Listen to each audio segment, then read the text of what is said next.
ડીસા ખાતે under 14 team માટે ભવ્ય પસંદગી પ્રક્રિયા યોજાઈ।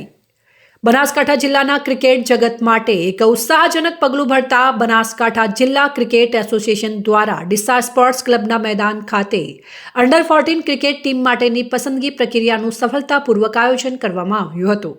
જિલ્લામાં ક્રિકેટ પ્રતિભાને ઓળખવા અને નિખારવાના ઉદ્દેશ્ય સાથે યોજાયેલા આ કેમ્પમાં યુવા ખેલાડીઓએ ભારે ઉત્સાહ દર્શાવ્યો હતો।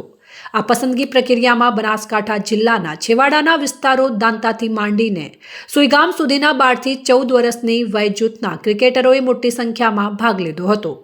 આયોજન બનાસકાંઠા જિલ્લા ક્રિકેટ એસોસિએશનના પ્રમુખ શશિકાંત પંડ્યાની સીધી નિગરાની હેઠળ કરવામાં આવ્યું હતું। પસંદગી સમિતિ દ્વારા બાળ ક્રિકેટરોના બેટિંગ, બોલિંગ અને કીપિંગ જેવા પાયાના કૌશલ્યોની ઝીણવટભરી ચકાસણી કરવામાં આવી હતી। આ પ્રક્રિયા દરમિયાન બાળ ક્રિકેટરોએ તેમની નાની ઉંમર છતાં ખૂબ જ ઉમદા અને શાનદાર પ્રદર્શન કર્યું હતું, જે જિલ્લામાં ક્રિકેટના ઉજ્જવળ ભવિષ્યનો સંકેત આપે છે।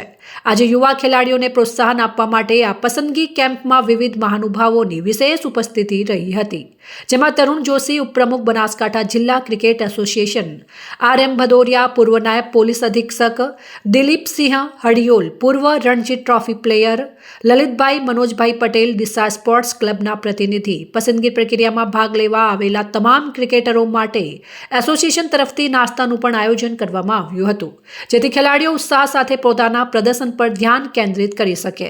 આ પ્રસંગે બનાસકાંઠા જિલ્લા ક્રિકેટ એસોસિએશનના પ્રમુખ શશિકાંત પંડ્યાએ બાળ ક્રિકેટરોને પ્રોત્સાહન આપતા જણાવ્યું હતું કે બનાસકાંઠા જિલ્લાના ઉગતા ક્રિકેટરને હંમેશા ઉમદા પ્લેટફોર્મ મળી રહે તે માટે BCPA કટિબદ્ધ છે તેમ જણાવ્યું હતું।